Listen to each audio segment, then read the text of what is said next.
Mari pada saat ini saya ajak semua jemaat Tuhan untuk sama-sama datang. Kita mau memuji, kita mau menyembah Tuhan. Karena saya percaya apapun keputusan kita pada hari ini, kita akan memiliki jalan kebenaran, jalan keselamatan melalui Tuhan Yesus Kristus. Mari kita angkat lagu ini dengan sikap doa kita. Mengikuti Yesus adalah keputusanku.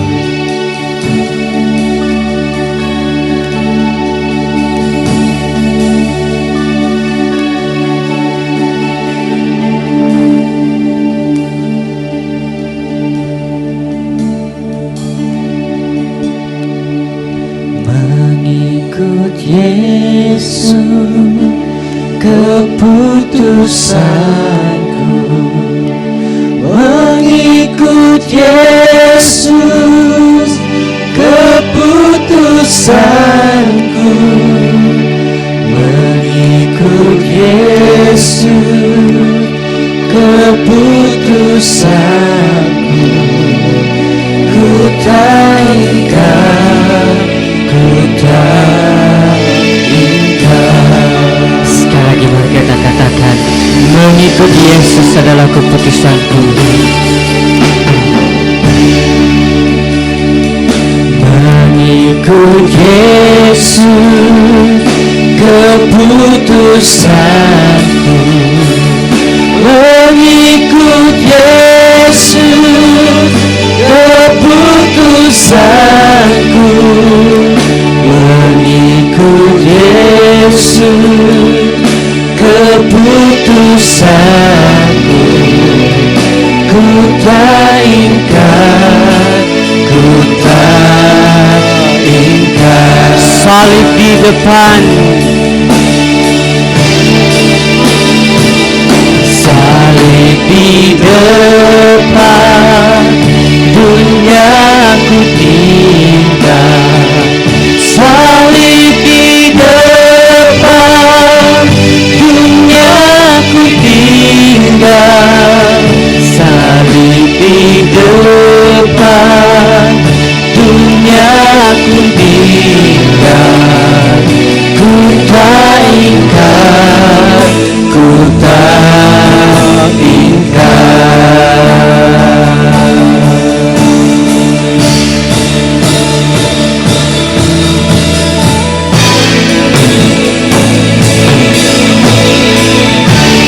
mari pada saat ini kita terus memuji Tuhan, karena Dialah satu-satunya Allah yang kita sembah, karena Dia yang layak ditinggikan, karena Dia yang dimuliakan, karena Dialah Allah yang ajaib, luar biasa, Allah perkasa.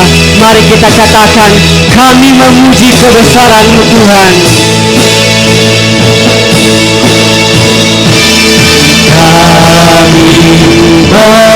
Memuji kebesaran-Mu,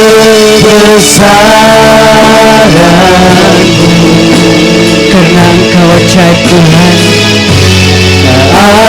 ajaib Tuhan,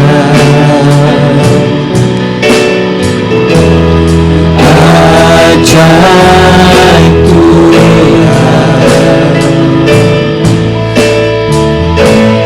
Kami memuji kebesaran-Mu, ajaib Tuhan,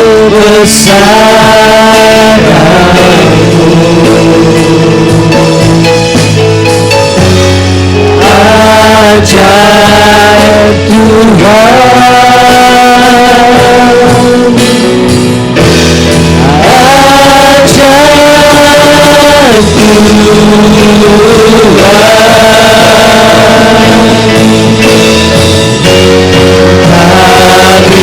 Tuhan.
Mari pada saat ini sekali kita katakan, kami memuji kebesaran-Mu Tuhan. Kami memuji kebesaran-Mu.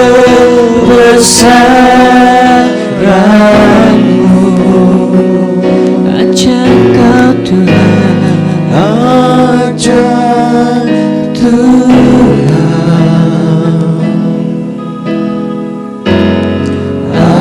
ajar Tuhan.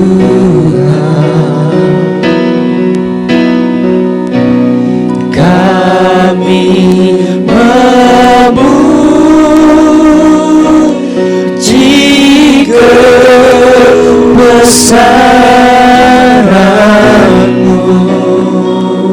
Ajar Kau Tuhan, ajar Tuhan.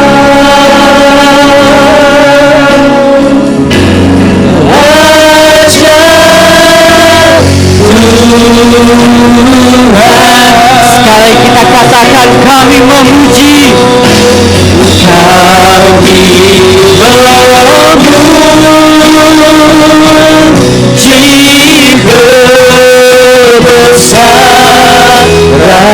kebesaran-Mu. Ajar Kau Tuhan, ajar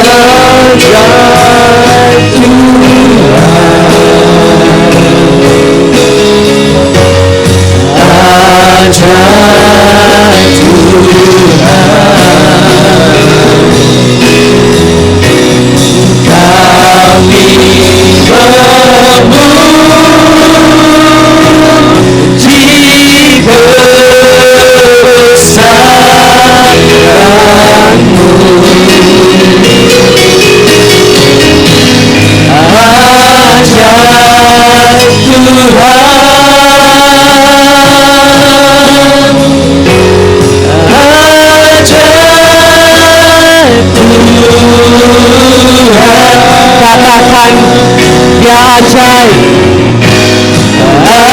ajaib Tuhan,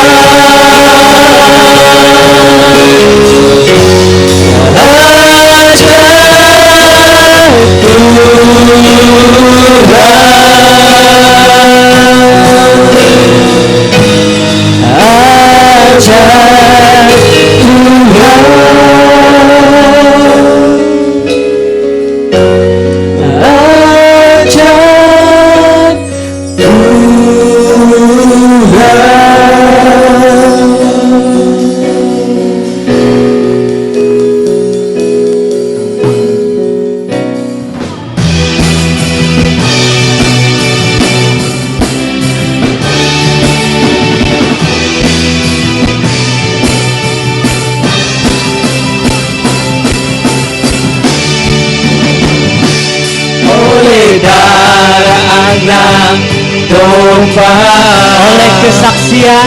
oleh kesaksian kita, iblis telah dikalahkan, kuasanya dihancurkan oleh darah anak domba. Sekarang telah tiba keselamatan dan kuasa dan pemerintahan Allah kita, kuasanya yang dilapinya karena telah dilemparkannya para pendakwa kita, semua oleh darah anak domba. Katakan, oleh kesaksian kita, iblis telah dikalahkan,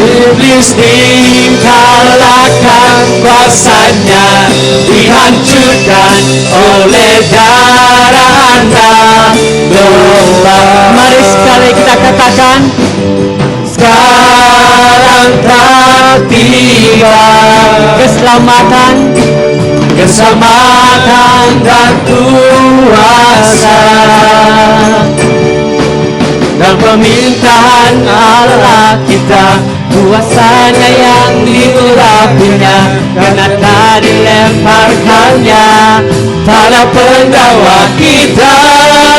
Semuanya siap oleh darah anak domba. katakan oleh kesaksian. Sama-sama kita katakan, Iblis dikalahkan, kuasanya dihancurkan oleh darah anak domba. Oleh darah anak domba, oleh kesaksian kita, iblis dikalahkan, kuasanya dihancurkan oleh darah anak domba. musik pemuji Tuhan. Oleh darah anak domba, oleh kesaksian kita, iblis dikalahkan, kuasanya dihancurkan oleh darah anak domba. Oleh darah anak Yang terakhir, oleh darah anak domba. sorak-sorak kemenangan hanya bagi Yesus. Haleluya, haleluya, terima kasih Tuhan.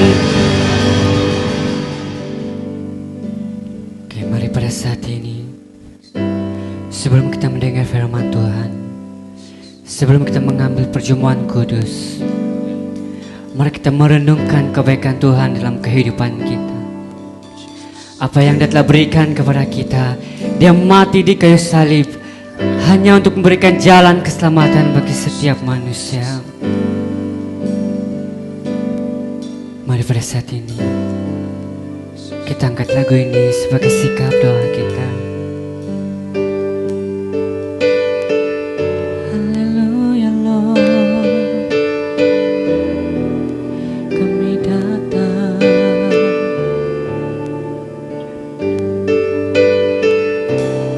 Kaulah satunya. Haleluya.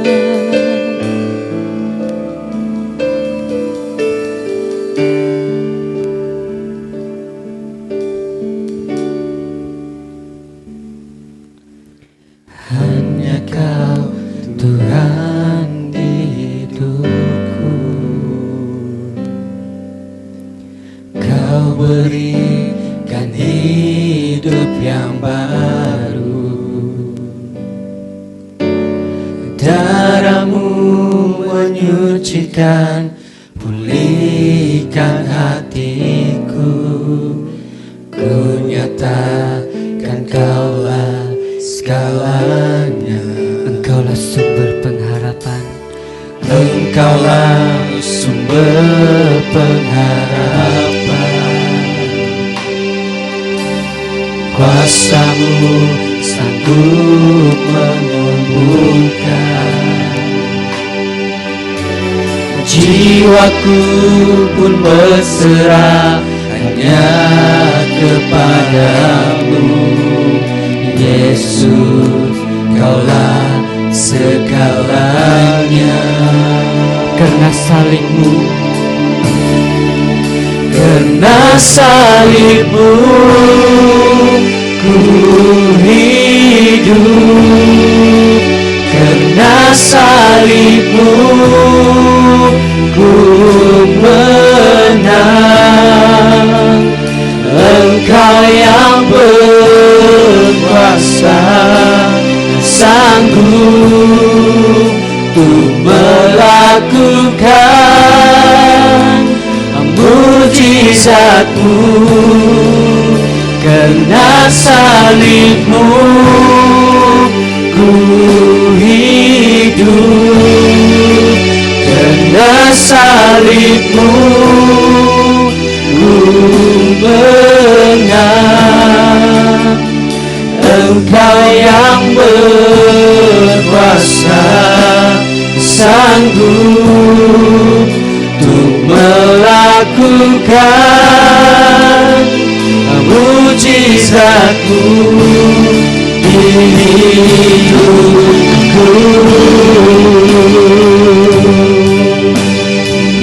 Sekali lagi mari kita katakan, hanya Kau Tuhan hidupku. Kau berikan hidup yang baru, darah-Mu menyucikan, pulihkan hatiku. Ku nyatakan Kaulah segalanya. Engkaulah sumber, Engkaulah sumber pengharapan. Kuasa-Mu sanggup menyembuhkan. Jiwaku berserah hanya kepadamu, Yesus. Kaulah segalanya. karena salibmu, karena salibmu ku hidup, karena salibmu ku menang. Engkau yang berkuasa, sanggup melakukan mujizatmu.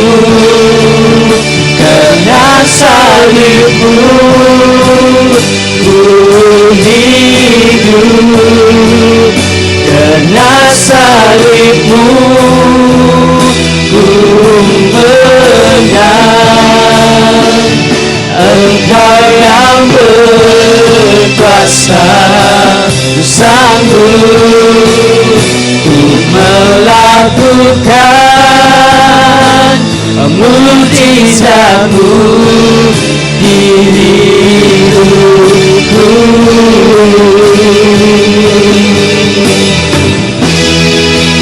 Karena salibmu ku hidup, karena salibmu ku menang. Engkau yang berkuasa, sanggup untuk melakukan mujizatmu. Karena salibmu ku hidup, karena salibmu ku menang. Engkau yang berkuasa, sanggup untuk melakukan mujizatmu di hidupku.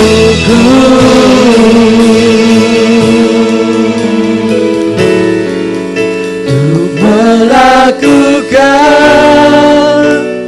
mujizatmu di hidupku.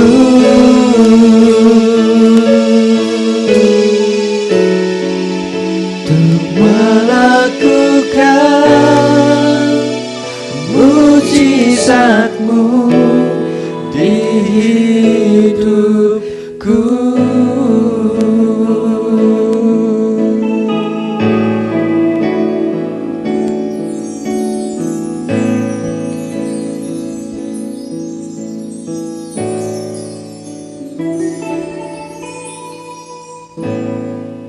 Salam saudaraku yang Tuhan Yesus kasihi, kita telah memuji dan menyembah Tuhan. Di dalam pujian penyembahan, kehadiran Tuhan kita rasa sepanjang masa. Dan saya sangat yakin bahwa Anda dan saya dipersiapkan oleh Tuhan untuk menghadap meja Tuhan, dan juga kebenaran firman Tuhan yang akan kita belajar bersama pada pagi hari ini. Saudaraku, kita akan menghadap meja Tuhan. Dan sebelum kita menghadap meja Tuhan, mari kita datang kepada Tuhan dalam doa. Saya akan pimpin kita di dalam doa. Bapa di surga, terpujilah namamu ya Tuhan, sebab kami tahu bahwa kasih karuniamu, karena pengorbananmu, karena salibmu telah membuat kami merdeka, bebas dari segala kejahatan, dosa, dan ikatan-ikatan iblis. Bapa, biarlah kiranya melalui perjamuan Tuhan ini kami akan dikuatkan bersama, meyakini tentang pengorbananmu, supaya roti dan air yang melambangkan darah Kristus ini benar-benar dapat menebus kami, dapat membebaskan kami, dapat menguduskan kami, dapat menyucikan kami, dapat membebaskan kami dari segala sakit, penyakit, dan kutuk-kutuk yang coba untuk menyerang dan datang di dalam hidup kami. Dan biarlah kiranya kami mengamini tentang pengorbanan Kristus ini. Biarlah kiranya kami sebagai jemaat Tuhan akan mengalami Kristus secara pribadi, dan kami akan benar-benar tahu tentang arti kasih cinta Tuhan kepada kami. Di dalam nama Tuhan Yesus Kristus, hamba-Mu serahkan semuanya ini. Amin. Saudaraku, mari kita melihat di dalam 1 Korintus pasal 11 ayat 23 hingga ayat 32. Berkata demikian: sebab apa yang telah kuteruskan kepadamu telah aku terima dari Tuhan, yaitu bahwa Tuhan Yesus pada malam waktu ia diserahkan, mengambil roti, dan sesudah itu ia mengucap syukur atasnya, ia memecah-mecahkannya dan berkata, inilah tubuhku yang diserahkan bagi kamu, perbuatlah ini menjadi peringatan akan aku. Demikian juga ia mengambil cawan sesudah makan, lalu berkata, cawan ini adalah perjanjian baru yang dimeteraikan oleh darahku. Perbuatlah ini setiap kali kamu meminumnya menjadi peringatan akan aku. Sebab setiap kali kamu makan roti dan minum cawan ini, kamu memberitakan kematian Tuhan sampai ia datang. Jadi, barang siapa dengan cara yang tidak layak makan roti atau minum cawan Tuhan, ia berdosa terhadap tubuh dan darah Tuhan. Karena itu, hendaklah tiap-tiap orang menguji dirinya sendiri, dan baru sesudah itu ia makan roti dan minum dari cawan itu. Karena barang siapa makan dan minum tanpa mengakui tubuh Tuhan, ia mendatangkan hukuman atas dirinya. Sebab itu, banyak di antara kamu yang lemah dan sakit, dan tidak sedikit yang meninggal. Kalau kita menguji diri kita sendiri, hukuman tidak menimpa kita. Tetapi kalau kita menerima hukuman dari Tuhan, kita dididik supaya kita tidak akan dihukum bersama-sama dengan dunia. Saudaraku, firman Tuhan mengatakan bahwa apa yang telah kuteruskan kepadamu, kata Paulus, yang telah aku terima dari Tuhan, yaitu bahwa Tuhan Yesus pada malam waktu ia diserahkan mengambil roti dan air yang melambangkan tubuh dan darah Kristus. Saudaraku, dikatakan di dalam ayat 26, tujuan apabila kita menerima air dan roti ini, dikatakan dalam ayat 26, mengatakan demikian, sebab setiap kali kamu makan roti ini dan minum cawan ini, kamu memberitakan kematian Tuhan sampai ia datang. Dan itu saudaraku, bukan sekadar upacara rutin gereja Tuhan setiap awal bulan, tetapi ini merupakan suatu amanat, di mana Tuhan berkata, di mana firman Tuhan berkata, setiap kali kita menerima roti dan air ini, maka kita memberitakan kematian Tuhan sampai ia datang. Pengorbanan Kristus yang telah mati di atas kayu salib menebus saudara dan saya daripada semua dosa-dosa dan ikatan-ikatan iblis.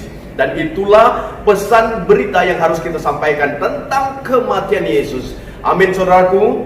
Dan kita perlu menguji diri kita, kata firman Tuhan di dalam ayat 28, berkata demikian, karena itu hendaklah tiap-tiap orang menguji dirinya sendiri, dan baru sesudah itu ia makan roti dan minum dari cawan itu. Karena barang siapa makan dan minum tanpa mengakui tubuh Tuhan, ia mendatangkan hukuman atas dirinya. Kita menguji diri kita sendiri. Apakah dalam beberapa hari yang lalu, dalam beberapa minggu yang lalu, kehidupan kita mungkin naik turun, ataupun selalu jatuh bangun, selalu terjerumus dalam perbuatan-perbuatan yang bertentangan dengan Tuhan. Uji diri kita sebelum kita menerima perjamuan Tuhan ini. Biarlah kiranya kita mengaku di hadapan Tuhan, di bawah kaki salib Kristus, Anda akan diampuni bila Anda mengaku, sebab Dia setia dan adil, kata firman Tuhan. Dan itu setiap kali kita mengambil bagian, firman Tuhan berkata, kalau mungkin kita akan dihukum oleh Tuhan, dihajar oleh Tuhan, didisiplin oleh Tuhan, dididik oleh Tuhan, tujuannya adalah supaya Anda kembali kepada Tuhan, mengalami kasih Tuhan. Karena ada akibatnya jika kita tidak mengakui tubuh dan darah Kristus sebagai korban yang telah dibuat oleh Yesus melalui dirinya, kematiannya. Dan jika kita tidak mengakui pengorbanan Kristus ini, ada akibatnya. Dikatakan di dalam ayat 30 mengatakan, sebab itu banyak di antara kamu yang lemah dan sakit, dan tidak sedikit yang meninggal. Kalau kita menguji diri kita, maka hukuman tidak akan menimpa kita, kata firman Tuhan. Dengan itu persiapkan hati Anda dan saya untuk menerima perjamuan Tuhan. Sesudah itu ia mengucap syukur atasnya, ia memecah-mecahkan dan berkata, inilah tubuhku yang diserahkan bagi kamu, perbuatlah ini menjadi peringatan akan aku. Mari kita memakan bersama-sama roti yang melambangkan tubuh Kristus.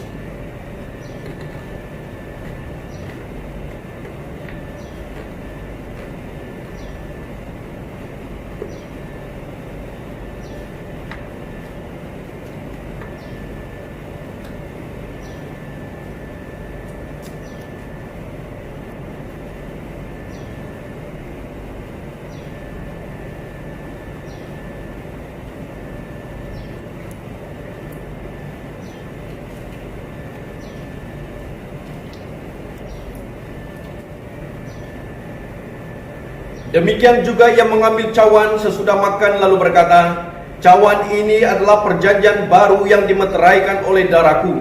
Perbuatlah ini setiap kali kamu meminumnya menjadi peringatan aku. Sebab setiap kali kamu makan roti ini dan minum cawan ini, kamu memberitakan kematian Tuhan sampai ia datang. Mari kita sama-sama mengambil bagian meminum air yang melambangkan darah Kristus.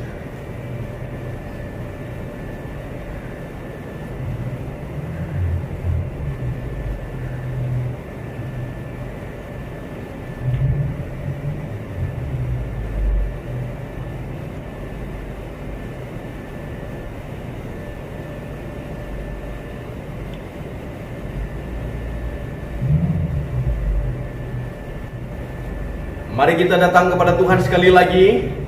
Sebelum kita mendengar firman Tuhan, kita bersyukur kepada Tuhan di atas keterlibatan kita mengambil bagian dalam perjamuan Tuhan, untuk mengingat semula kasih Tuhan yang sangat luar biasa bagi saudara dan saya dan seisi dunia ini. Mari kita datang kepada Tuhan.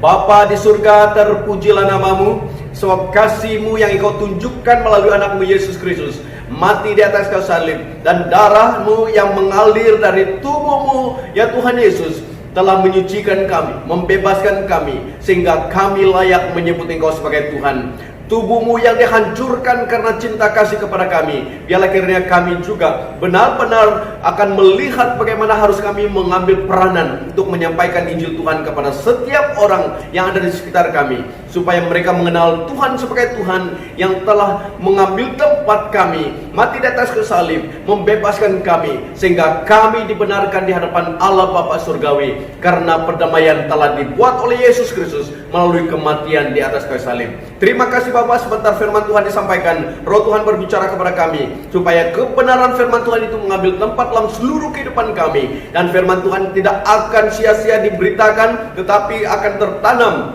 di tempat tanah hati yang sangat subur, sehingga akan berakar, bertumbuh, dan berbuah berkali lipat ganda. Segala gangguan dari kuasa kegelapan yang menghalang firman Tuhan tertanam dalam hati kami, kami perintah dalam nama Yesus, segala kuasa-kuasa kegelapan ini dilenyapkan, diusir, dijauhkan daripada kami, sehingga kami memberi fokus kepada kebenaran firman-Mu yang benar-benar boleh memerdekakan kami, membebaskan kami, meneguhkan kami, menguatkan kami. Terima kasih Bapa, di dalam nama Tuhan Yesus Kristus hamba-Mu serahkan semuanya ini. Amin.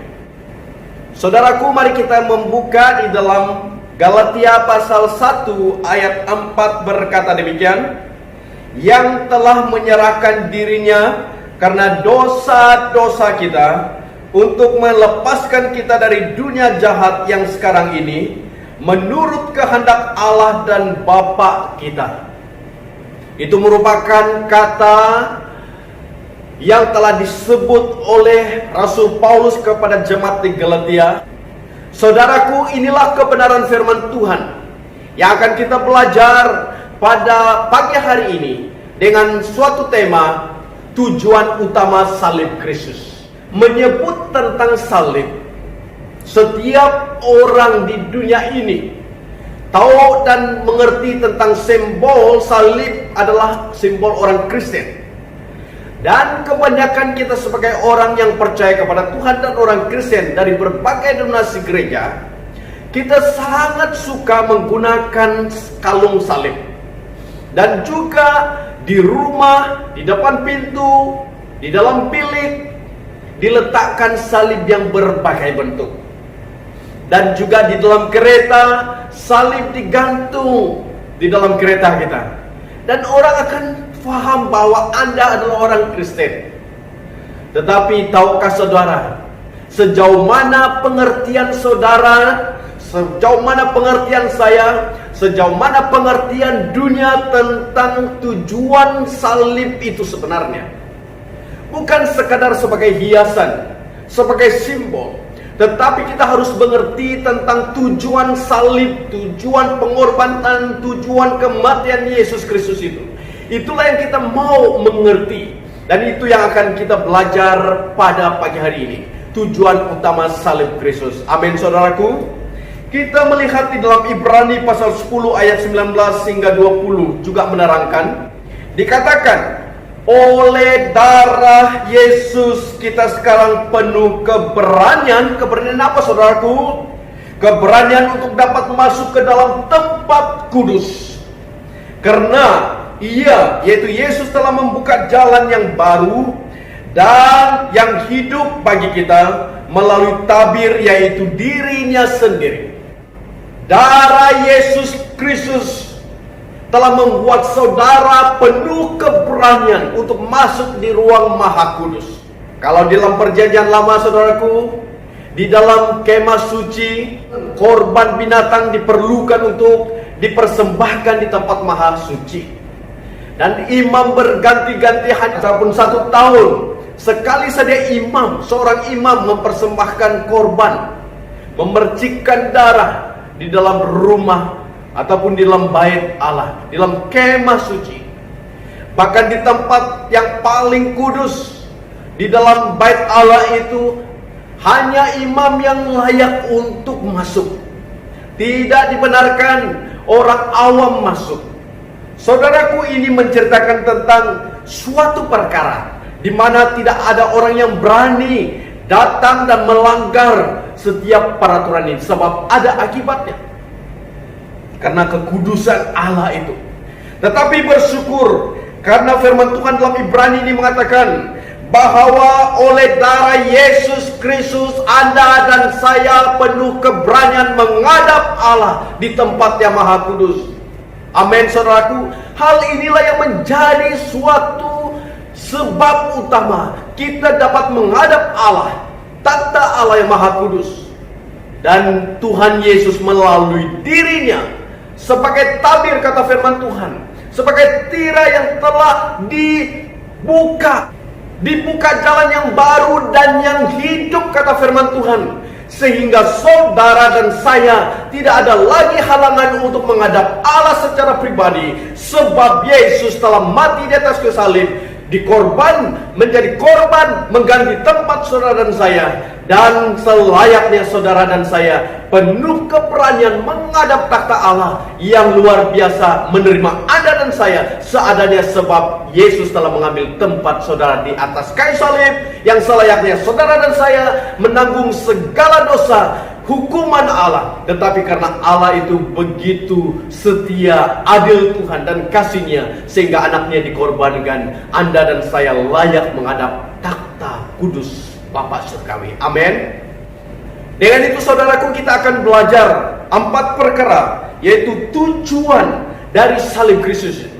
Yang pertama saudaraku, di dalam Titus pasal 2 ayat 14 dikatakan, Yesus telah menyerahkan dirinya bagi kita untuk membebaskan kita dari segala kejahatan dan untuk menguduskan bagi dirinya suatu umat kepunyaannya sendiri yang rajin berbuat baik.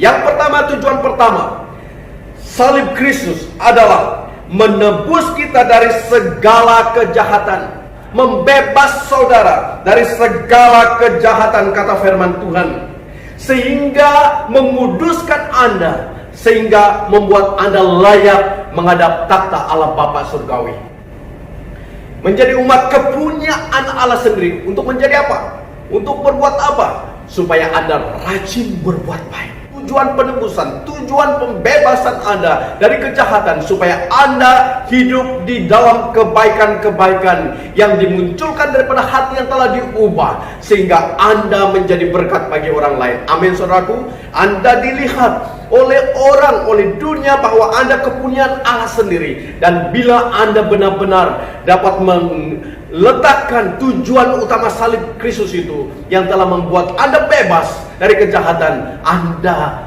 dapat menikmati kasih sayang Tuhan itu, dan Anda membalasnya dengan rajin berbuat baik. Amin. Saudaraku, kejahatan meliputi beberapa perkara. Yang pertama yaitu sikap hati. Seperti mana dalam Matius pasal 12 ayat 34 menerangkan suatu kecaman Tuhan kepada orang Farisi. Dikatakan, hai keturunan ular beludak, bagaimanakah kamu dapat mengucapkan hal-hal yang baik, sedangkan kamu sendiri jahat? Dan dikatakan, yang diucapkan mulut itu lahir daripada hati. Kejahatan meliputi sikap hati kita. Berarti saudaraku, bila Anda dibebaskan, kata firman Tuhan, oleh salib Kristus, oleh kematian Kristus, maka sikap hati Anda harus benar-benar tulus dan disucikan, dibenarkan. Dan apa yang Anda ucapkan itu tidak bertentangan dengan hidupmu yang telah diubah oleh Tuhan, hatimu yang telah diubah oleh Tuhan. Dan sikap hati sangat penting di dalam menentukan kebebasan hidup kita yang benar-benar dibebaskan oleh Tuhan Yesus. Amin saudaraku. Selain sikap hati,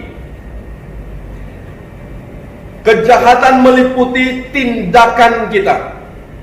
Di dalam Roma pasal 3 ayat 9 hingga 18 menerangkan perkara ini, bahwa sebenarnya Anda dan saya sebelum menerima Tuhan, sebelum menerima pembebasan daripada Tuhan, kita di bawah kuasa dosa, kata firman Tuhan, dan tiada seorang pun yang benar di hadapan Tuhan. Maka segala tindakan kita itu, perbuatan apapun yang kita buat, semuanya tidak benar di hadapan Tuhan. Tetapi bersyukur sebab Yesus datang, mati di atas kayu salib, membebaskan saudara dari segala kejahatan dan membuat Anda kudus di hadapan Tuhan, menjadi kepunyaan milik kepunyaan Allah, menjadi milik kepunyaan Allah untuk rajin berbuat baik, sehingga sikap hati Anda, tindakan dan perbuatan Anda benar, karena di dalam hati Anda sudah benar-benar dikudus dan disucikan oleh Tuhan. Amin. Dan kita lihat bahwa dalam 2 Korintus pasal 5 ayat 17, dikala Kristus menebus kita dari segala kejahatan, Ia memberikan kita perangai baru. Yang lama sudah berlalu, yang baru sudah datang, kata Paulus di dalam Korintus ini. Saudaraku, jika kita sudah mengalami penebusan Tuhan, maka perangai kita telah dibaharui menjadi ciptaan baru, sehingga kita tidak lagi menjadi orang yang munafik, berpura-pura hidup beragama tetapi hidupnya sebenarnya jauh daripada Tuhan. Tapi firman Tuhan berkata, bila Anda mengerti tentang tujuan salib Kristus itu menebus engkau dari segala kejahatan, maka perangai hidupmu menjadi orang yang baru di hadapan Tuhan, ciptaan baru, yang lama, perbuatan lama, sikap lama, tingkah laku yang lama, kebiasaan-kebiasaan lama tidak lagi menguasai hidupmu, tetapi kehidupan Yesus Kristus itu membuat hidupmu menjadi baru selama-lama, setiap hari. Amin, saudaraku. Itulah kekuatan kuasa kematian Yesus Kristus bagi saudara dan saya. Saudaraku, yang kedua, tujuan utama salib Kristus, kematian Kristus, pengorbanan Kristus itu di dalam 1 Petrus pasal 3 ayat 18 berkata, Kristus mati sekali, Ia yang benar untuk orang yang tidak benar, dan Dia dibangkitkan menurut roh, kata firman Tuhan. Berarti tujuan yang kedua adalah salib Kristus membawa kita berbalik kepada Allah. Dan tahukah saudara, Anda dan saya dipilih dan ditentukan oleh Allah sejak semula untuk menjadi serupa Kristus, saudaraku, supaya Kristus menjadi yang sulung dari semuanya. Dan itu, saudaraku, jika Anda mengerti tentang penebusan Tuhan ini, tentang salib Tuhan ini, maka Anda tidak lagi akan mencari tempat untuk mendapat ketenangan dalam kehidupan, untuk mendapat sukacita dalam kehidupan, untuk mendapat kebahagiaan dalam kehidupan, hanya bila Anda kembali kepada Bapa surgawi. Yesus adalah Tuhan yang menarik engkau, mendekati Dia. Bukan engkau yang mencari Tuhan Yesus, tetapi Yesus yang mencari engkau. Dia yang menyelamatkan engkau, Dia yang mau bersekutu dengan engkau. Dia mau hubungan Anda dengan Allah Bapa surgawi benar-benar dipulihkan, dan kematian Dia di atas kayu salib itulah yang jalan untuk berdamai dengan Bapa surgawi. Bila Anda menjadi orang Kristen karena keturunan, karena Anda mempunyai ibu bapa dan datu nenek yang sejak dahulu, mungkin keturunan generasi yang kelima. Sekarang ini Anda adalah orang yang generasi yang kelima, percaya kepada Tuhan melalui datu nenek moyang kita. Tetapi apakah itu menentukan pengenalanmu kepada Yesus Kristus? Itu tidak akan menentukan pengenalanmu terhadap pengenalan yang benar kepada Yesus Kristus, kepada Allah Bapa surgawi. Jika hanya terpampang di IC saja, Anda sebagai orang Kristen, itu bukan jaminan. Jika Anda masuk dalam gereja juga, itu bukan jaminan. Jika Anda rajin membaca firman Tuhan, berdoa, itu juga bukan jaminan. Tetapi apakah Anda benar-benar mengenali Tuhan yang kau sembah itu? Itu merupakan pertanyaannya. Tapi kematian Yesus Kristus itu membawa Anda berbalik kepada Allah Bapa surgawi. Dan bila Anda mengenal Yesus Kristus, Anda mengenal Allah Bapa surgawi, dan Anda tahu apa harus Anda buat, hidup bagaimana, dan Anda benar-benar mengenal. Bila Anda mengenal akan Kristus, maka Anda memiliki takut akan Tuhan, maksudnya menjauhi segala kejahatan. Berarti bila Anda mempunyai kerinduan, keinginan, kesungguhan untuk menolak segala kejahatan, tidak mau lagi kembali kepada hidup lama, maka itulah pengenalan yang benar. Karena Tuhan menuntut kekudusan. Kuduslah kamu sebab aku kudus, kata firman Tuhan. Berarti kekudusan hidup itulah yang membuat Anda benar-benar mengenal Tuhan yang kudus adanya, sehingga Anda tidak mau berbuat dosa yang melanggar perintah Tuhan. Dengan itu, bila Anda memahami ini, maka Anda akan dapat melihat bahwa kasih karunia Allah itulah yang memampukan Anda untuk tetap bertahan dalam kehidupan kudus dan suci di hadapan Tuhan. Amin. Bukan dengan kekuatan saudara, tetapi dengan kekuatan, dengan kasih karunia Allah, dengan anugerah Allah, kekuatan melalui Roh-Nya yang akan membuat Anda bertahan sampai hari ini. Dan Anda mampu hidup mengenal Kristus, mengenal Bapa, dan mengenal kehendaknya, dan mengikut jalannya, dan berjalan di dalam kebenaran dan kekudusan. Amin. Galatia pasal 4 ayat 4 hingga 5 berkata, Yesus menebus kita dari hukuman ataupun taklukan hukum Taurat supaya kita diterima menjadi anaknya. Berarti tujuan salib Kristus yang ketiga adalah untuk menentukan Anda menjadi anak Allah. Saudaraku, sebut tentang anak Allah ini adalah suatu sebutan yang paling istimewa. Karena kita percaya kepada Yesus, kata firman Tuhan, mengakui Dia dan menerima Dia sebagai Tuhan, kata firman Tuhan dalam Yohanes pasal 1 ayat 12. Jika kamu percaya dan menerima Yesus sebagai Tuhan, maka kamu diberi kuasa menjadi anak Allah. Saudaraku, bila Anda menjadi anak Allah, Anda tidak berada dalam hukum Taurat. Anda tidak berada di bawah peraturan manusia, tapi Anda berada di dalam kasih karunia Tuhan. Kita memiliki hak sebagai anak menghadap Allah Bapa Surgawi. Hal inilah yang sangat indah, saudaraku. Gelaran sebagai anak Allah, masuk dalam kerajaan Allah, menjadi pewaris bersama dengan Kristus, menikmati kemuliaan Allah, menikmati kemuliaan Kristus. Dan Kristus yang mati di atas kayu salib, pengorbanannya adalah membawa Anda untuk kekal menjadi anak. Sekali Anda bergelar anak di dalam kerajaan Allah, di dalam persekutuan dengan Bapa Surgawi melalui Yesus Kristus, di mana Roh Kudus memeteraikan kita sebagai anak Allah. Saudaraku, tidak ada kuasa jahat yang boleh merebut Anda dari tangan Bapa Surgawi. Tidak ada kuasa yang lebih besar akan merampas Anda dari tangan Allah. Sebab tangan kanan Allah Bapa Surgawi akan memegang engkau dengan kuat. Dan tidak ada kuasa yang memisahkan Anda untuk terpisah daripada kasih karunia Allah. Saudaraku, inilah kekuatan salib Kristus itu. Kematian dan pengorbanan Kristus atas kayu salib membuat Anda menjadi anak, status anak yang tidak pernah hilang, tidak akan pernah berubah. Sebab Anda adalah anak yang dicintai oleh Tuhan. Saudaraku, mungkin Anda berpikir, saya tidak pernah mengalami kasih Bapa. Mungkin engkau lahir dan engkau tidak pernah melihat bapakmu karena bapakmu meninggalkan engkau, bercerai dengan ibu. Ataupun bapakmu mungkin sudah dipanggil oleh Tuhan.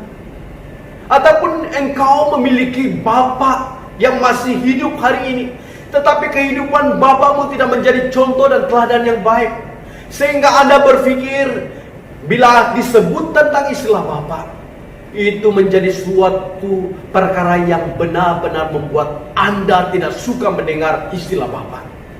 Sebab Anda tidak mengalami kasih seorang Bapa manusiawi.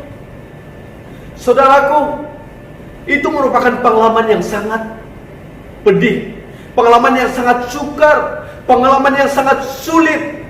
Saya dapat melihat kesaksian-kesaksian, keluhan-keluhan, luahan hati banyak orang yang bergelar anak tetapi tidak mengalami kasih seorang bapa. Saudaraku, mereka menjadi orang yang memberontak, membangunkan tembok-tembok supaya mereka jangan disakiti lagi. Dan istilah Bapa bila menyebut tentang Bapa Surgawi ini akan membuat mereka berpikir, apakah Bapa Surgawi sama dengan Bapa saya sendiri, Bapak fisikal, Bapak jasmani saya? Saudaraku, firman Tuhan berkata, apapun pengalaman hidupmu, kalaupun engkau sekarang tidak mengalami kasih seorang Bapak fisikal, Bapak Surgawi sangat mencintai engkau, sangat menyayangi engkau, sangat mengasihi engkau. Itu sebabnya Yesus Kristus anaknya yang tunggal mati di atas kayu salib, menebus engkau, membawa engkau menjadi anaknya, mengangkat engkau menjadi anaknya. Engkau bukan anak angkatnya, engkau bukan anak durhaka, tapi anak kesayangannya. Saudaraku, Anda tahu kisah anak bungsu yang meninggalkan bapaknya, dia memboroskan harta bandanya. Tetapi bila dia sadar, dia sudah melarat dan tidak ada lagi milik kepunyaannya untuk dia berfoya-foya ataupun untuk menampung hidupnya, sehingga dia jatuh miskin. Tapi bila dia ingat tentang kasih Bapa, dia berkata, aku akan kembali kepada Bapakku, walaupun aku boleh sebut sebagai hamba, aku tidak layak lagi sebagai anak. Tapi bila dia kembali, saudaraku, dalam keadaan yang sangat-sangat menyedihkan, situasi yang tidak mungkin dapat dikenal oleh orang lain, oleh abangnya sendiri, mungkin oleh keluarganya. Tapi sejak waktu dia berjalan dari kejauhan, bapaknya mengenal siapa dia, sehingga bapaknya berlari, saudaraku, berlari dan menyambut, merangkul, memeluk ke anaknya dan mencium anaknya yang sedang berbau, yang tidak terurus. Mengapa, saudaraku? Karena cinta kasih Bapak surgawi itu luar biasa bagi anaknya. Kalaupun anaknya sudah hilang, tapi dia berkata, anakku telah ditemukan kembali. Begitulah cinta kasih Bapa surgawi melalui kematian Yesus Kristus, membawa engkau menjadi anaknya. Saudaraku, percayalah bahwa Allah Bapa surgawi itu adalah Bapakmu yang sangat baik, sangat mengasihi, sangat mencintai engkau, tidak pernah menolak engkau. Sebab engkau percaya kepada Yesus, menerima Yesus sebagai Tuhan dan Juru Selamat, engkau disebut anak-anak Allah. Datang kepada Tuhan, serah hidupmu kepadanya, kembali kepadanya. Lihat cinta kasih Tuhan Yesus di atas kayu salib. Karena kematiannya membawa engkau menjadi anak Allah. Engkau adalah anak Allah. Statusmu tidak akan hilang. Sejak engkau percaya kepada Tuhan Yesus, engkau dijaga oleh Tuhan, engkau dipelihara oleh Tuhan, engkau dicintai oleh Tuhan. Walaupun ibu bapak mungkin tidak ada di sisimu, walaupun bapak tidak ada di sisimu, Bapak surgawi ada di sisimu. Dia adalah Immanuel, Allah yang berserta engkau. Dia memahami perasaanmu, dia mengetahui apa yang terkandung, terpendam dalam hidupmu. Dia tahu segala-galanya. Ungkapkan kepadanya dan katakan, Bapak surgawi.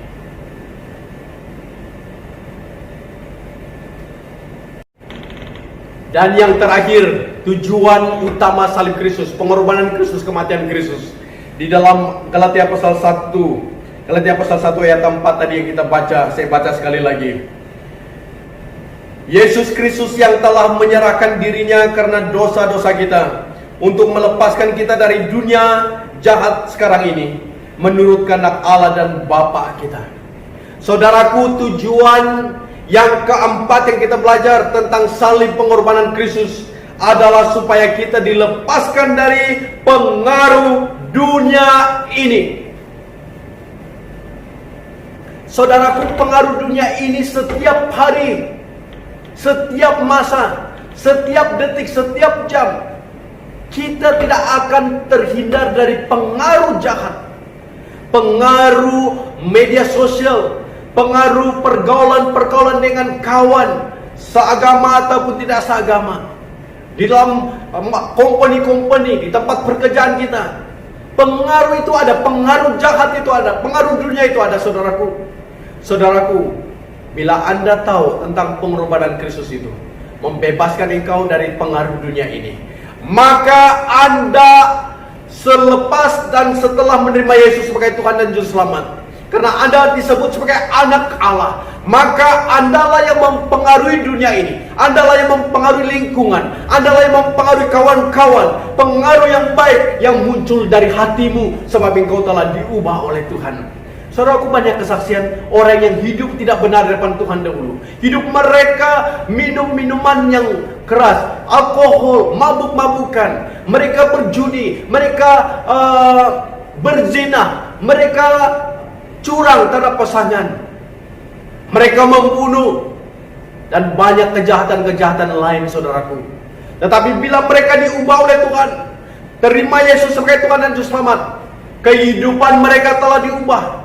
Mereka mempunyai lingkungan orang-orang yang percaya, yang saling mendorong. Bahkan dia begitu intim dengan Tuhan melalui hubungan persekutuan dengan Tuhan, pembacaan firman Tuhan, bersaksi, maka roh Tuhan menguasai hidupnya, sehingga roh yang ada dalam kehidupannya lebih besar daripada roh dunia ini, kata firman Tuhan. Dan roh itulah yang membuat Anda memiliki pengaruh yang luar biasa, menghalang Anda daripada jatuh dan tergoda di dalam dosa-dosa yang lama. Dan Anda masih bertahan sampai hari ini karena kuasa Tuhan Yesus mati di atas kayu salib, membuat Anda menjadi pemenang selama-lamanya. Amin. Dengan itu, tujuan salib Kristus itu, yang pertama adalah menebus saudara dari segala kejahatan. Yang kedua adalah membawa Anda balik kepada Bapa Surgawi. Yang ketiga adalah menentukan Anda menjadi anak-anak Allah. Dan yang keempat, supaya Anda dilepaskan dari pengaruh dunia ini. Anda sangat istimewa. Anda sangat dicintai oleh Tuhan. Anda sangat berhak menghadap Allah dengan penuh keberanian. Karena pengorbanan, kematian, dan salib Kristus itu membawa Anda menjadi anak-anak Allah. Apakah engkau tidak merasa tentang kasih sayang Tuhan ini luar biasa bagi hidupmu? Tuhan sangat mengasihi engkau. Apapun situasi engkau, Dia tidak pernah melihat dosa-dosamu itu penghalang, tetapi dosamu itulah yang membuat cinta kasihnya bertambah, dan Dia mau engkau kembali kepadanya dan kembali merenungkan tujuan salib Kristus, tujuan pengorbanan Kristus, tujuan kematian Yesus Kristus bagi saudara dan saya. Mari kita datang kepada Tuhan di dalam doa kita. Bapa di surga, terpujilah namamu ya Tuhan, sebab Engkau begitu mengasihi kami. Pengorbananmu, kematianmu, salibmu adalah suatu lambang kemenangan bagi kami, di mana kami telah ditebus, kami telah dibebas dari segala yang jahat. Oh Bapa di surga, kami tahu kematianmu, pengorbananmu telah membawa kami berbalik kepada Bapa Surgawi dan menentukan kami menjadi anak-anakmu yang Engkau kasihi, dan juga telah membuat kami dijauhkan dari segala pengaruh-pengaruh dunia ini.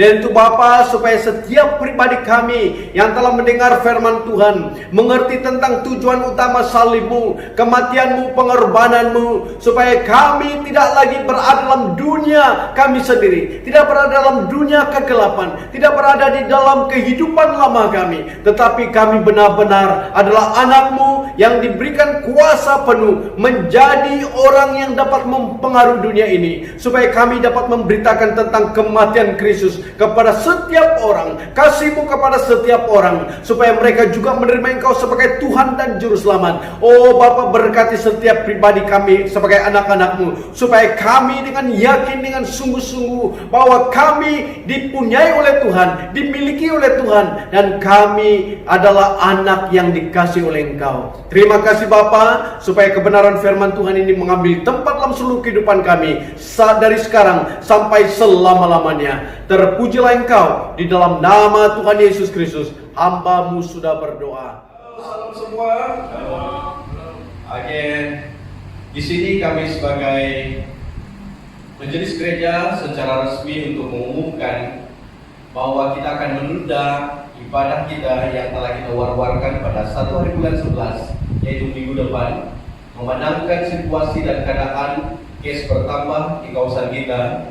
Maka dengan ini kami sebulan suara memberi tahu kepada seluruh jemaat Tuhan bahwa penundaan ibadah kita secara fisikal akan ditunda sampai pada suatu tarikh yang akan ditetapkan.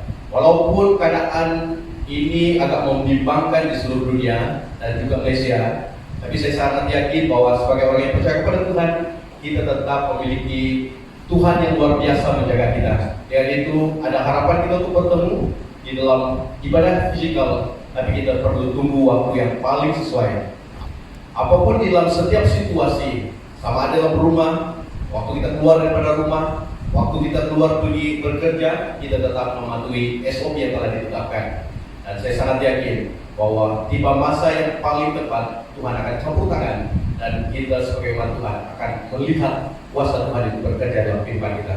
Apapun bila kita menjalani ibadah secara fisikal, semua cara-cara yang kita tunjukkan itu merupakan SOP yang perlu dipatuhi, sehingga kita dapat mengelak daripada merebaknya jangkitan ini. Tuhan Yesus memberkati. Sekali lagi, sebagai kepimpinan SIB Seramban, kami sebulan suara memutuskan penundaan ibadah secara fisikal sampai pada tarikh yang akan ditetapkan. Tuhan Yesus memberkati.